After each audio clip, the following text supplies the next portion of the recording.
I got diagnosed with ADHD in 2020, which was just absolutely enormous for me because it made me realize that the addiction and that personality type is a real perfect storm. In partnership with Gamban, a proven tool to help stop gambling harm. He's known as the mind and movement mentor. It is my absolute pleasure to welcome to the show, Matt Cowell. Danny, how are you doing? Great to be here. So happy we can finally make this happen. Tell us a little bit about yourself. What do you do for a living and what do you like to do in your spare time? So I do fitness and nutrition training for a living. I have a fitness program called Mind Over Matter, which is about kind of eating well, training well, recovery, kind of the psychological coaching aspects of being fitter and stronger. I want to dive into the nuts and bolts of your addiction, your gambling addiction. But before we do, I want to know the level that it got to. So I'm going to ask you, what was your biggest win during your addiction and how did you feel in that moment? So my biggest win was a football match. I used to do a lot of match stat betting and I was on a pretty good run with gambling, which allowed cash flow to take me to a bet of proportions way beyond what I would have normally bet on. And I go to watch football close to me. I live near Reading in the UK, and I had a very large bet on there to be over 12 corners in the match, which was probably the equivalent to around about 3 months' wages that I put on this. And it was priced at 13 to 8. And it was one that I won. And this was one of the real key times that made me realize that I did have a problem with gambling, because I felt pretty much nothing outside of like a wry smile shortly after I'm at the match watching it.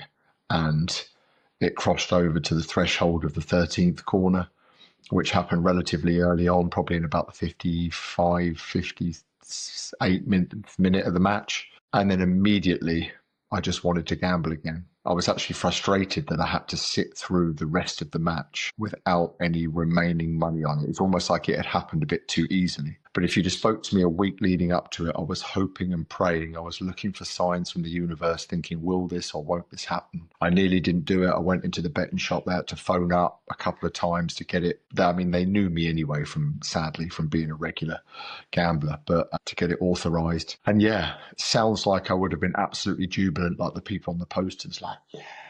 But no, barely felt anything moments after. And that still probably remains my biggest bet to date. Yeah, I'm shocked to hear this. I obviously relate to it, having the gambling addiction for 20 years myself, just that numb feeling. But yeah, just the way you've described it, if the game finished too early, in your game finished too early, you still had 30 minutes left of the game. It's such a better thrill, it's such a better ride when it comes in right at the end, isn't it? I see what you're saying there. Right, let's go the other side then. Tell me about your biggest loss and how did you feel in that moment? So my biggest loss is actually like really a bit of a sad story that I don't really tell. It was about 16 years ago, I worked for a bank, was essentially playing the bank at their own game by having an account that didn't work, that wasn't with the bank that I worked at. And I would write a check from one account to the account that I banked with at the place I worked. And because it was a staff account, I could draw the money against the check being paid in. So I set up a few different accounts where I did this kind of on a circle that kind of created some additional cash flow for me. It's actually called cross-firing, which is it's not legal, but it's not illegal. But it ultimately overinflated the amount of money that I had into my account. Flags of suspicion. And then I was suspended for a short period of time over Christmas. And whilst it was Christmas, there was a staff party for the bank, and they couldn't let me come, even though personable-wise, they would have liked me to be there because I got on very well with anyone. It was almost kind of like just a little bit of a rule that you weren't allowed to attend the staff party. There was question marks hanging over of what I'd done. I think they thought there might have been some additional misconduct way beyond that once I'd said that I had a gambling problem. And so I took myself to one of the Coral betting shops just outside of Basingstoke and just played the longest simulated roulette machine binge that I think I've ever done, that probably lasted about 4 hours from before 6 p.m. until pretty much kicked me out when they closed at 10, just on my own, just dribbling money away. And I think I lost to the tune of around about £6,000 in that time of just being. And that was what was so depressing about that was I didn't actually want to win. I started very badly and lost about £1,000, and then I think I won some of it back, and I was just feeling sorry for myself in such a low state of just dribbling the money away, just being. The addiction just had me by the throat at that point, and I was just playing just to play, just to be numb, just to not think about this Christmas do that I wasn't at and what the future potentially held for me in my career. Yeah, it's a bit of a sad story when I think about that. Probably December around about 15 years ago. It's insane. 4 hours on one of the fixed odds betting terminals. Crazy. No one else in there, just me and the madness. Such a lonely, isolating addiction, isn't it? Right, take me back to the very start. What was your first experience with gambling? How young were you when you first got exposed to it? So I was probably around about 14 or 15. We went on a family holiday to Newquay, and I'd saved up some money that I had for my paper round. And I had, I don't know, maybe £45 or something, which was all the money in the world to me back then. And we went to, I was just about old enough to kind of take some time away from my parents, like to go and have a look in the hotel. Like there's a games room in there, there's a basketball court. I can kind of go and see it just to try and break away from the parents. So a games room in there with a pinball machine in there, and they had a Simpsons fruit machine in there. And I just remember I'd seen my dad playing fruit machines at motorway service stations when I was growing up. And he wasn't a gambler, but he would put maybe, I don't know, 50p in. And if he won £5, he'd take it and buy us an ice cream or something. So, and he'd let me hold the buttons for him. So I knew the concept. And I just remember being absolutely mesmerized by this thing. The flashing lights, it was 5p to play. And I was putting £1 coins in for 20 goes. And they would make Homer like burping noises when you would get on the feature, and it would all light up, the things would light up, and it would have all the different characters and kind of like the display of the features. And I just remember like being absolutely transfixed, mesmerized on this thing for probably about an hour. And I remember going to the guy and asking him to change one of my notes for £1 coins, and it just felt so surreal. And then I remember about 50 minutes later, I got down to the point where like my £45 was probably like about £8.50 or something like that. And I just had this sinking feeling of this money's not coming back. What you've done here is you've lost money. And it was a negative experience in many ways, but clearly not enough for me to do anything about it. And I had this horrible moment the next day where we were walking down the pier, and I saw this T-shirt that I liked, and my mum could see that I liked the T-shirt. And she said, "Why don't you buy it? You've got your money with you. You saved up a bit of money. You're not going to spend it on anything else. Buy it." And I remember having to sort of method act and just being, "Oh no, actually, I'm not so sure I really like it. Or there might be another one." She was like, "What's up with you? What have you not got your money with you or something? Where's your money? Like, you got your wallet?" She took my wallet off me, and there was just kind of shrapnel coins in there left from what was, to say, probably closer to maybe even £50, £60 that I'd saved up. It was at least 40 something. And they were just looking at me, just thinking, where has that money gone? And I had to confess kind of what I'd done. And yeah, it was very, very early that I fell into the addictive patterns, that's for sure. Quite often when I sit down and talk to my guests, it's normally a big win that got people hooked, but that obviously wasn't the case for you. The secrets have clearly started straight away. The fact that you've not wanted to tell your mum and you've tried to hide it. It just highlights the power of it. It's the first ever time you've done it, and straight away you're keeping the secrets. It's insane. I just want to say as well, the paper rounds in Reading, £45. I tell you what, I wish I had a paper round in Reading. The ones in Liverpool didn't pay that much. That was weeks it took me to get that, by the way. That was about a month's wages. Don't be under the illusions that was to graft for that. Right. Keep me going from there. Then after that, did that scare you away for a while, or were you hooked straight away? What was your next experience? It kind of, it, it was almost like I compartmentalized that experience and never learned any lessons from it, and almost wanted to kind of delete it from my psyche. Because then once I turned 15, 16, I really kind of get into football. And I remember in GCSE English class, chap used to sit opposite me and we'd always talk about the football. And we ended up having 50p or a pound on who we thought we would win. And if it was someone that was most likely to win, we might say, okay, you have the other team, but you have the draw, and that kind of thing. And I was kind of just starting to dovetail the link from my absolute love for sport into gambling and betting, which was just a horrible perfect storm, because I loved watching the football in the evenings anyway. It was all I really wanted to do. And now there's this additional excitement of the fact that I can win some money here. And then I'm quite tall. I'm nearly 6'5". So I was always tall. So I could always kind of get into arcades and pubs and things like that ahead of time. And I do remember one experience where when the fixed odd betting terminal roulette machines were absolutely rife. I remember my very first experience for that was going in there and just being like, how does this work? This is weird. This is like a fruit machine, but you can win more money. And this was when you could bet less than £1 a spin, but you could win up to 100. You could bet up to over £100 a spin. It was kind of like the gloves were off back then before the regulation. And I'd just put 20p in, which was the least you could do, and put it on red 23 because I'm a huge Michael Jordan fan. And sure enough, all the way down, red 23 wins £7.20, which was not particularly an exciting sum of money, but it was just incredible that I've just like my stake. I can't do that on a fruit machine. And then starting to move into being able to get credit at 18 with a bit of a passion for fruit machines, football betting and roulette is a horrible combination. You've said red 23. I'm not a basketball fan, but that was my number on the roulette wheel as well. My eyes lit up then when you said it. A little shot of dopamine in my arms. Are you, obviously you were hiding from your mum that very first time in Newquay in the arcade. How are you with the gambling at this point? Are you still keeping it hidden? Obviously your friend that you're gambling with knows, but what about family members? Are you sort of doing it with your dad, or is this completely isolation?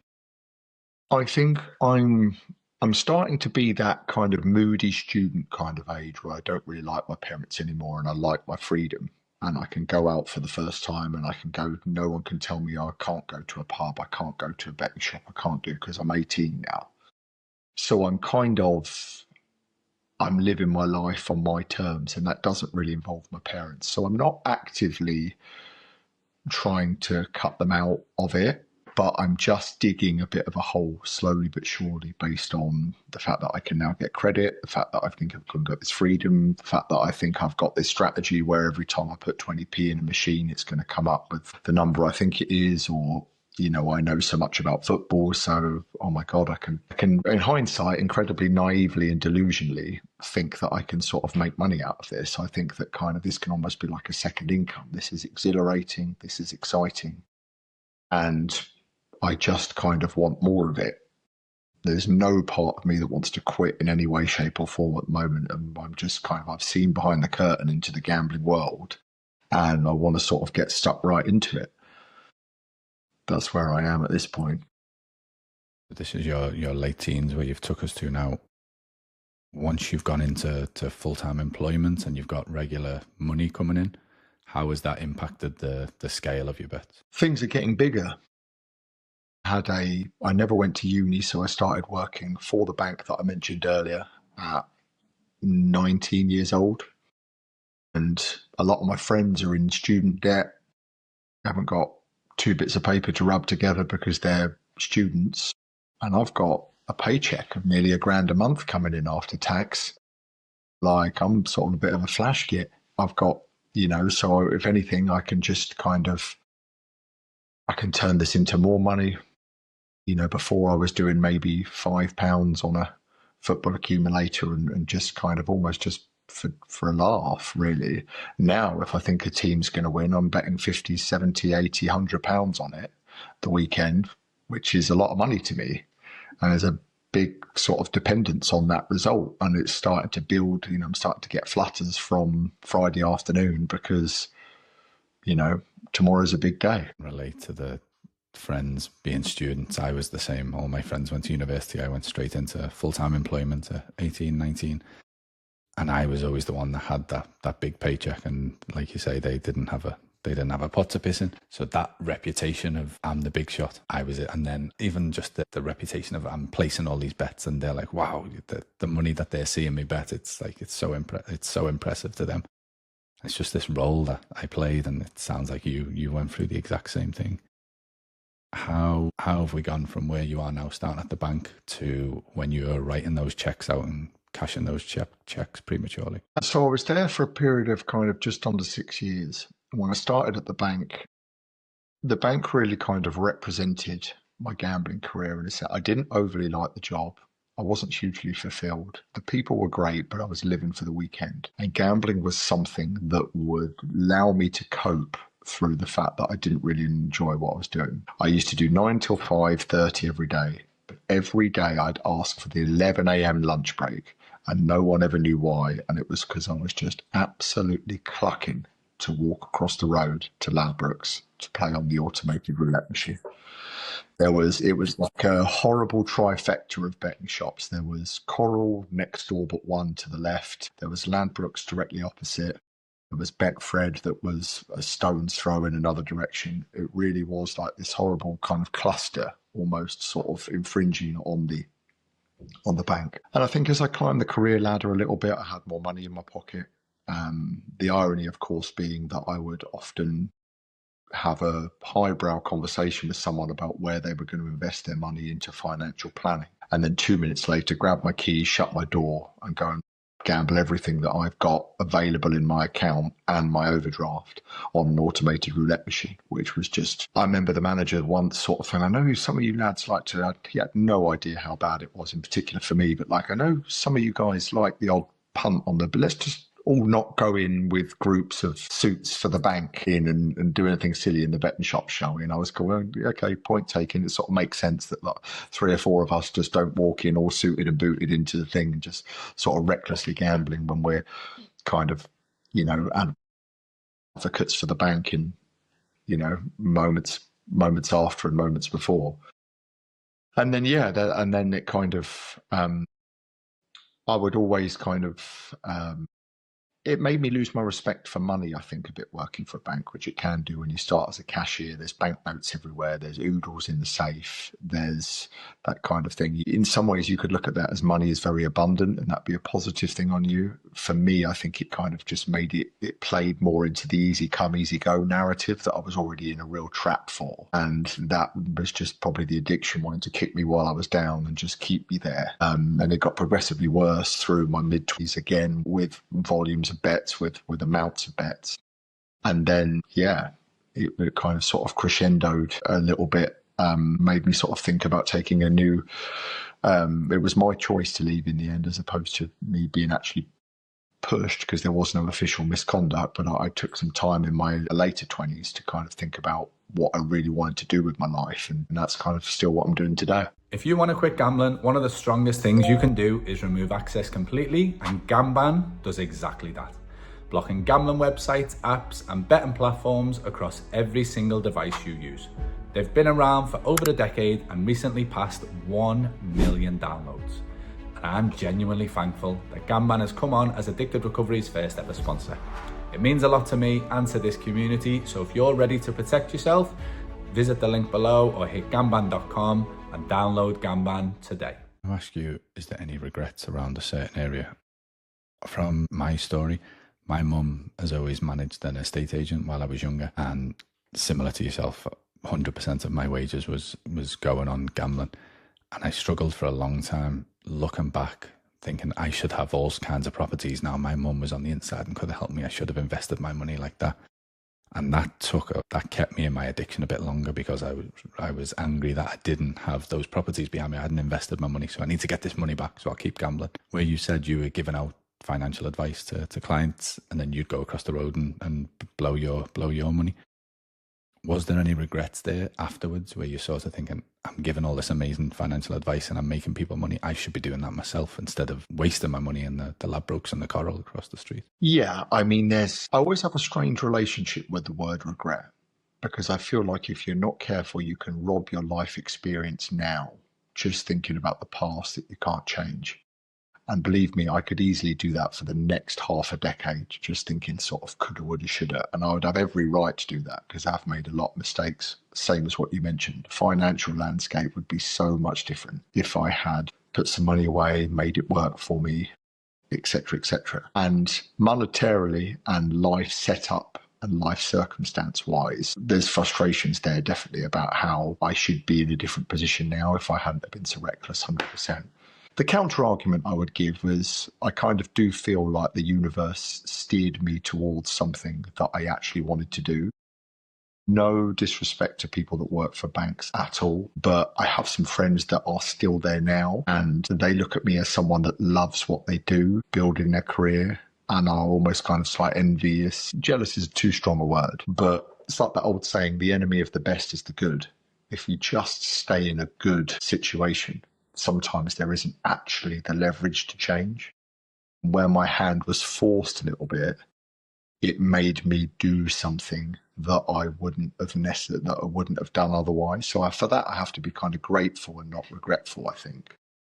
But there's definitely a life set up side of things that, like, wow, that money that I wasted for all those years, you put even 10% of that in a pot, earning 2% interest. You know, I'm somewhere different to now. So it's a bit of both. Yeah, it's a fine line. It's a fine line to balance out. I like that. Once you've packed in this job at the bank and you've started to follow your passion, I related to what you were saying where the job just didn't fulfill you. You lived for the weekend, going to gamble, going to get that thrill. Once you found your passion and you were doing that full time, did that impact your bets initially? See, this is the thing. I just said a great story there about how I was moving into something that I actually wanted to do. But the truth is the addiction actually came back to haunt me. I left the bank in February 2009. I didn't gamble for 3.75 years, just over. And then I did relapse on the 1st of January 2013, which is almost 4 years later. Life is kind of different at this point. I'm enjoying what I do day to day. I hadn't really even thought about gambling for the first sort of 3.5 years of that. And then I suppose the addiction essentially looked for a bit of a crack in the dam. And on New Year's Day, I'm bored, full of sugar after Christmas. The weather's crap. I'm feeling sorry for myself. I go and bet £300 on Arsenal to beat Southampton. And it ends up 1-1. 5 days after that, I'm back in the lunacy. I'm absolutely back in the lunacy. I'm back playing automated roulette again. There's not a night that goes by with football that I don't have money on it. I'm looking for where I can get money from. And it's almost like that 3.5 years of higher consciousness and just completely different thinking is gone. So yeah, there's regrets around that time for sure, because that was tough. The inferno has just been lit again. Just took that one bit.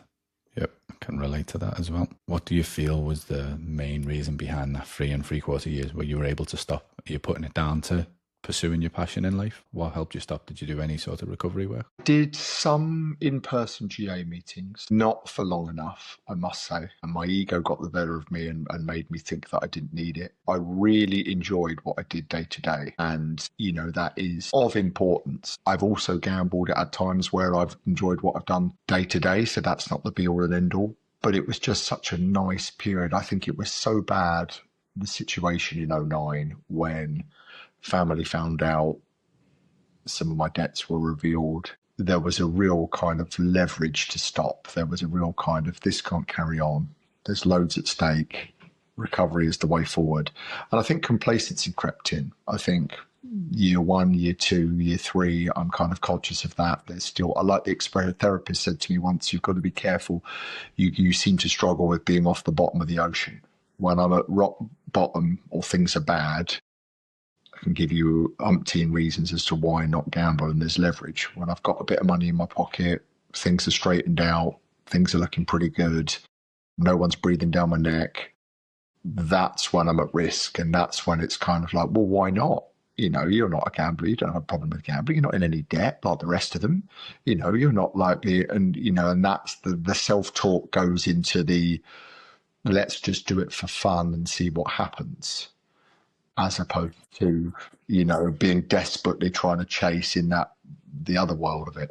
Yep. Just the addiction speaking to us in our own voice. And that stint in Gamblers Anonymous where I was the same. I'd do a couple of months in Gamblers Anonymous, get a couple of months clean time and be like, I'm cured. I don't need it now. And then a week, a month, however long later, go on, I'll just have one bet and see what happens. And yeah, the inferno is just relit again. You said that a lot of people found out in 2009, so that was part of the reason behind you stopping. How, once you've gone back to it here from that Southampton Arsenal bet, how are your relationships around? Is it just complete isolation again as you've gone back into it? You're hiding it, or have you come clean? What's your relationships like with people around you? I'm back hiding it again, and I remember it like it was yesterday. I lived on my own, and like I say, it's middle of winter. I've eaten things full of sugar and crap weather and crap food, and I just thought, I'm going to win tonight. This is going to pick me up. And I remember the minute the full-time whistle went at 1-1, I was just like, my heart rate increased, and I was thinking, who's playing tomorrow? And I can still remember the next night, it was Newcastle at home to Everton. And I was like, what's the bet for that? Going to get my money back? And I remember just sort of like this Jekyll and Hyde side of my brain of just kind of saying to myself, look, chill out. You've lost a couple of £100. It's not the end of the world. You can recover this. Take a breath. And I went and I tried to have a bath, and I tried to just kind of center myself and just breathe, and I just couldn't. The gambling brain had just kind of like, the fuse had been lit, the seal had been broken, and it was just chat, and back flipped out of bed the next morning, back into the bookies. No self-exclusions or anything at this point. They've all expired. Right. Okay. Well, there's no leverage. I'm not breaking any abstinence anymore because I had a bet yesterday. £300 out of pocket. Don't like that.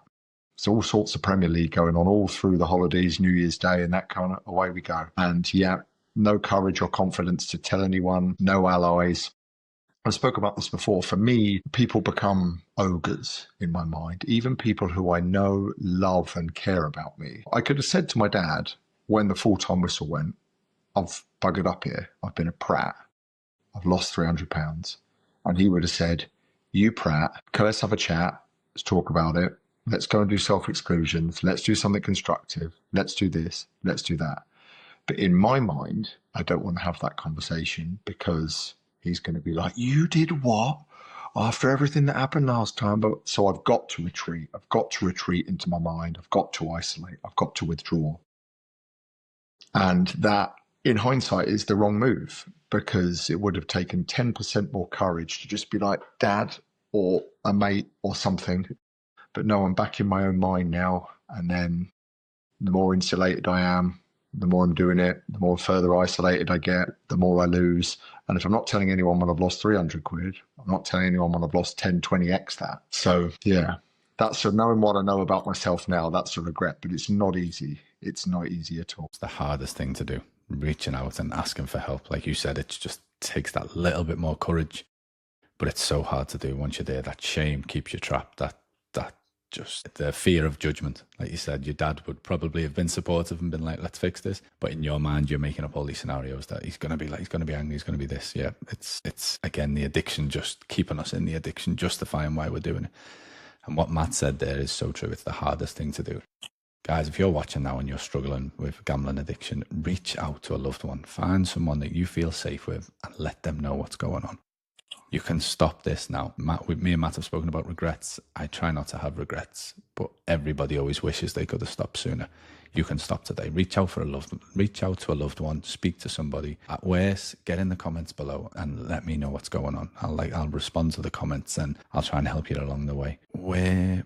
How are we getting from where we are now, Matt, to your first day without a bet, your turning point coming into recovery? So there was a bobbly road over the next few years that looked like the odd year off. and then the retest.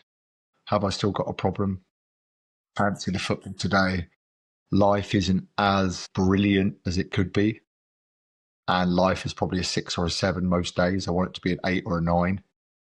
Lumping on the 3 o'clock games will move it closer to a 10.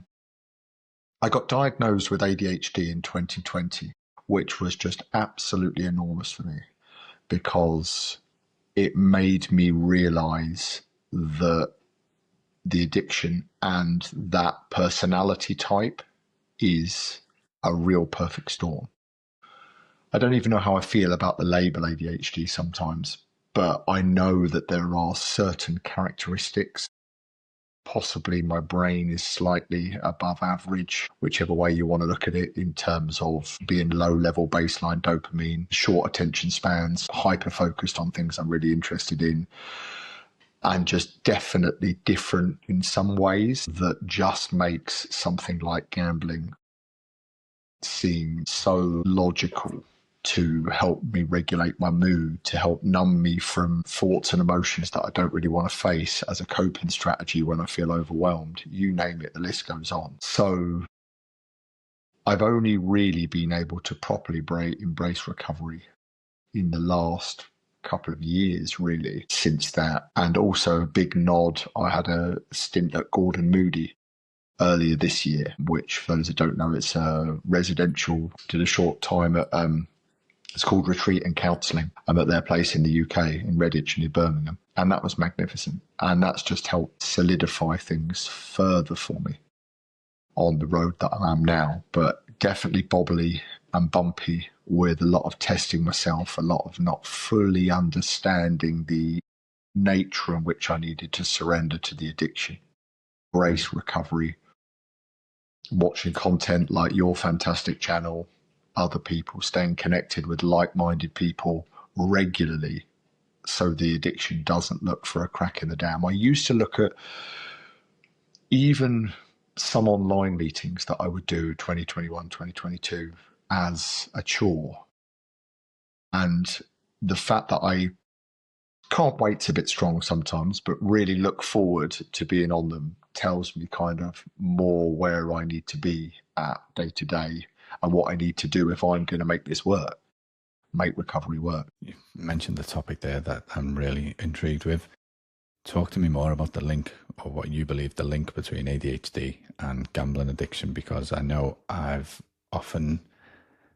suffer with ADHD myself, but I've often seen people in the rooms with me with ADHD, and I've often thought there's definitely some sort of link. You spoke about it briefly there. Give me more details on how you feel those two things are connected. So I think there's a propensity for neurodivergent people, whether that's autism, whether that's ADHD, to be addicts. I think that's commonly understood. I actually did a video about this, and it comes from essentially the wiring in the brain. It comes from the pleasure center, the relationship with dopamine, the capacity to control your focus. I got officially diagnosed with ADHD literally off the charts. She said, you need to call the DBLA and tell them you are. I know ADHD is a buzzword at the moment, but you are there, as in hardcore, so to speak. Her words, not mine. So I feel like it has positive attributes. For sure it has negative attributes.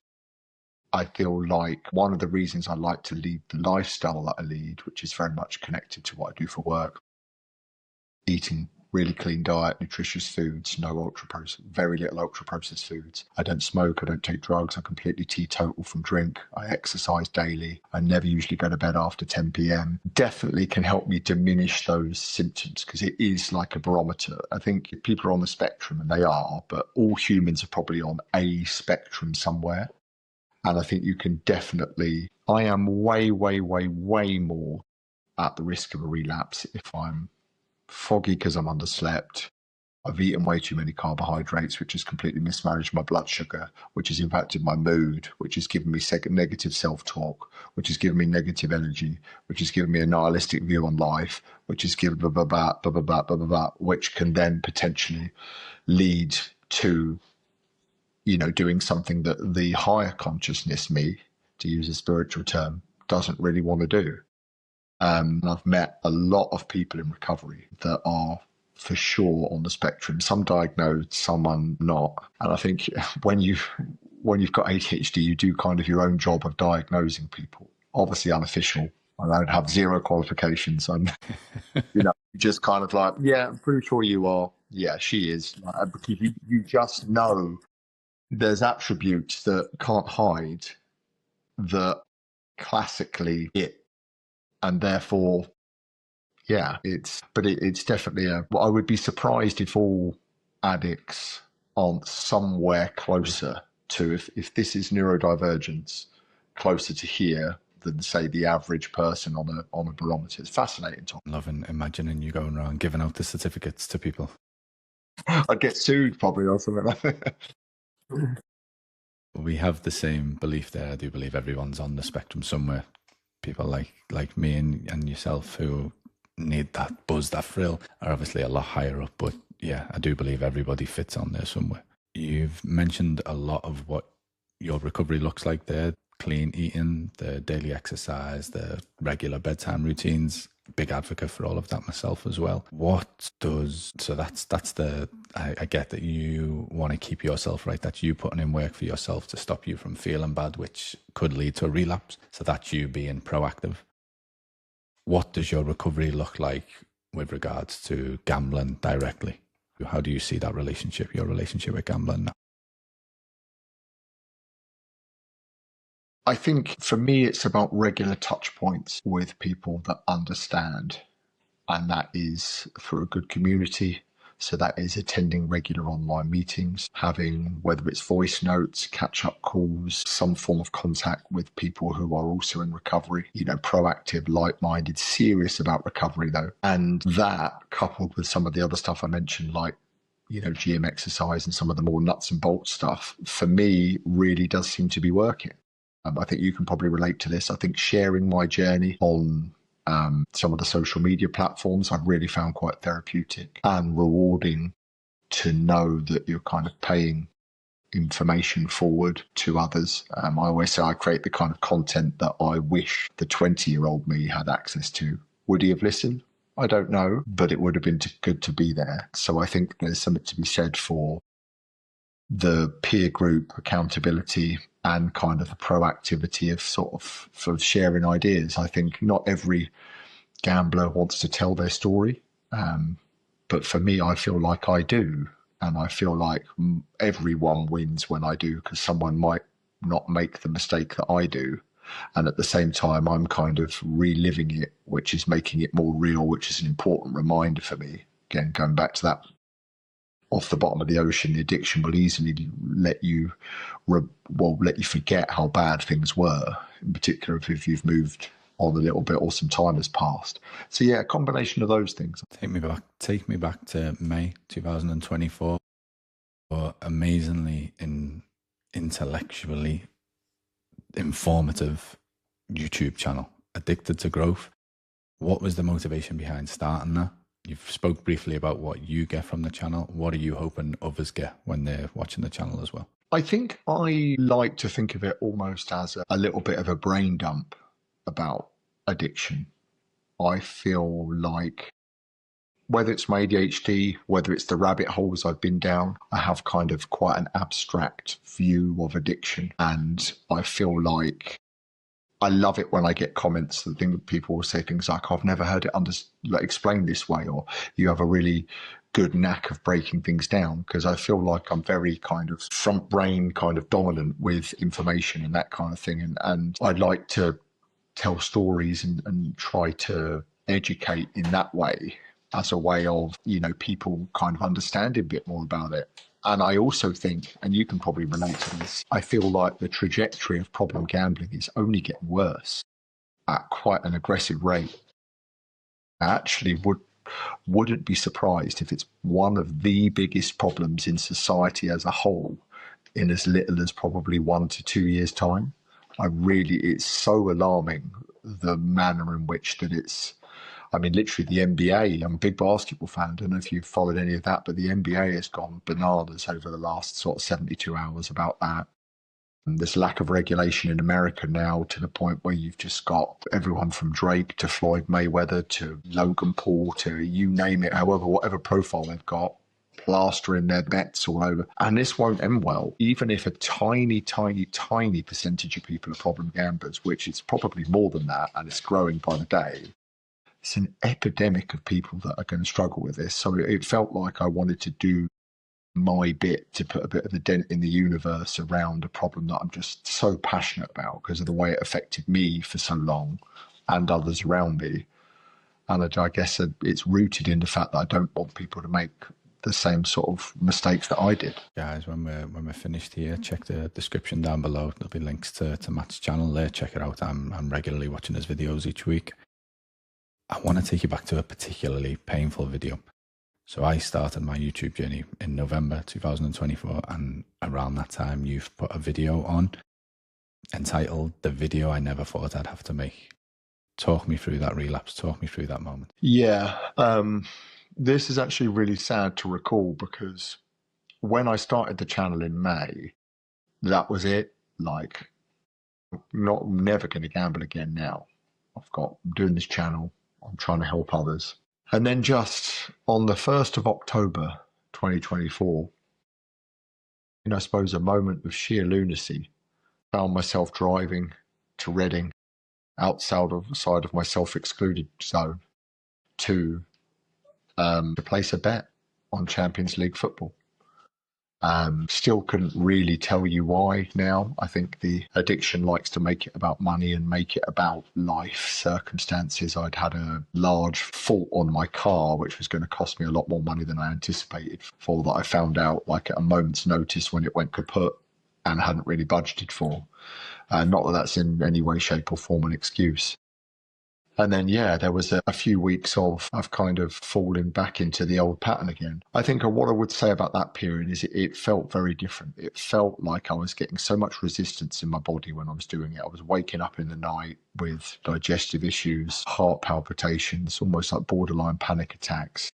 And it really was almost like someone was saying, this is just not you and the life that you want to lead. This is just not congruent. There's no time for this anymore. So thankfully, it didn't particularly escalate too far. My partner, girlfriend, was incredibly supportive and kind of within the space of a couple of weeks, kind of put a lid on it and sort of back into recovery, which maintains to this day.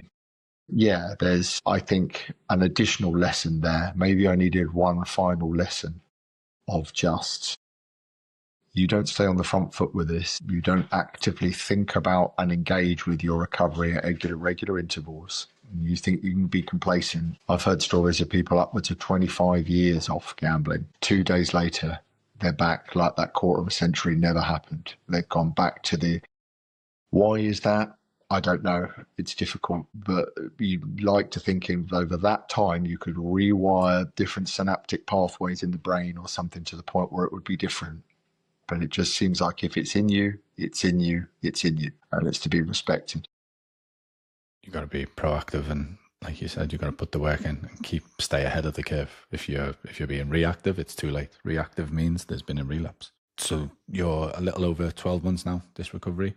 Tell me what have been the biggest challenges in those 12 months. Challenges is a good question. I don't want to say it's been easy because that's the wrong thing to say. And even if it had been, it's not the way to articulate it or think about it.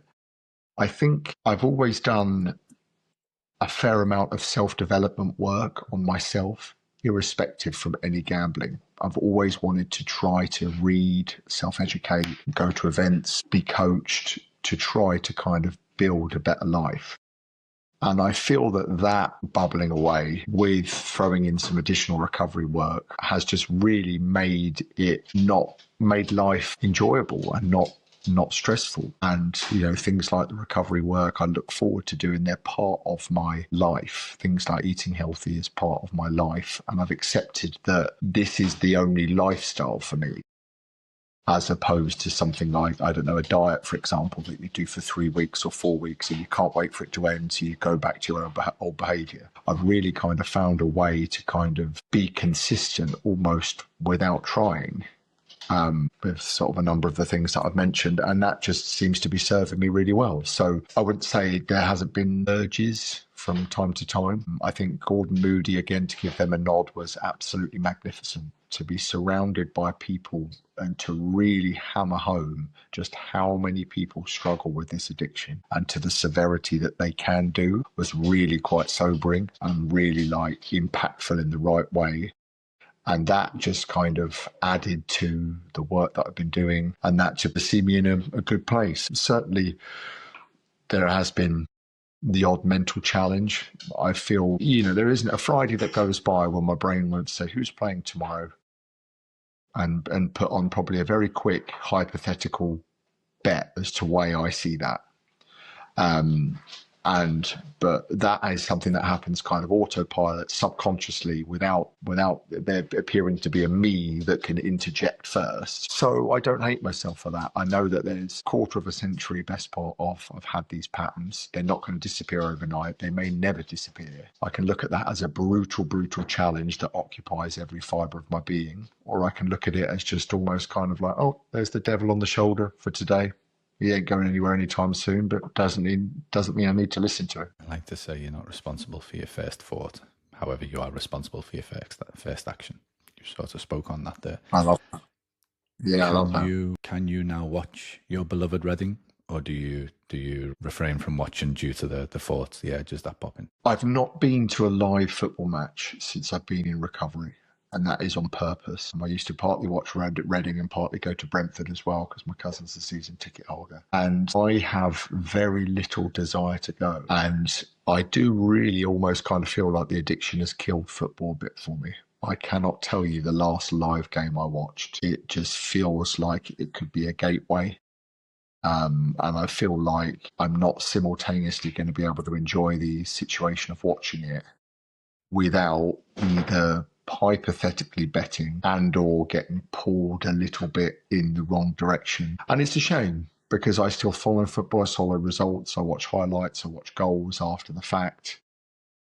But I don't know whether I can, I'm not sure that that's not a permanent thing. So for now, no. Of your restraint there, because I can see how much it sort of hurt you that you're unable to do that. But I love the discipline that you've got. You'll watch it after the fact where you obviously can't place a bet on it. Whereas when it's live, the temptation could pop in. So yeah, I love your discipline that you've got there. The person who's watching now, who's listened to your gambling journey and listened to you entering recovery and the work you do now to stay there, and they're sitting there saying, all good for Matt, that's not for me, I can't do it, I can't stop gambling. What message would you like to send to them? I would love this to be sort of a Al Pacino Any Given Sunday kind of like rallying speech. But I think for me, the most important thing is to trust that things will get better, to focus on the next right action. Just focusing on the next right action, whatever chaotic situation you think you're in. Do that for long enough, the universe will pay you back. And something I just like to add, which is unsexy, is the anhedonic headspace that you get in from gambling does not get spoken about enough. If you had a bet yesterday and you have lost all your money and now you decided that enough's enough, there is no dog walk, restaurant with your partner, film that you can watch, sport you can play, musical you can attend that is going to be anywhere near what you were getting from gambling. Even if that was starting to go negatively because you were going into debt, you felt like you were gambling to chase, you're just not. You have to sit and wait that out with discipline. Some people that's 3 weeks, some people that's 3 months, some people it's maybe only 3 days. But you have got to experience life getting worse before it gets better. If you can come to terms with that, if you need to lock yourself in a padded room, as silly as that sounds, it's worth it because the recovery starts when the brain settles down. And I know from someone who is hullabaloo in the mind just how bad it can be. But it's like anything else you're being told is just like fleeting ideas until you can sit and center yourself with that chemical response to your mind. So Yeah, bit of a deep one there, but I feel very passionate about. Such a powerful message. And yeah, so deep, like you said. Guys, rewind back to the start of that chapter and listen to that message again. Amazing. Such a brilliant way to finish. Matt, thank you so much for giving us your time today. Thank you for running us through your gambling story, and congratulations on your 12 months of clean time. Thanks so much, mate. Really great for you having me on, and I'm really enjoying your channel. Keep up the good work. Cheers, Matt. Thank you so much. It's been a pleasure. Guys, you heard me and Matt speak about Matt's YouTube channel, and then him thinking once he starts the YouTube channel, he's never going to gamble again. The power of the addiction led to him gambling again. The video on the screen right now, this guy got a tattoo of his last bet date. Click the video now to find out if that's still his last bet date or the addiction took over.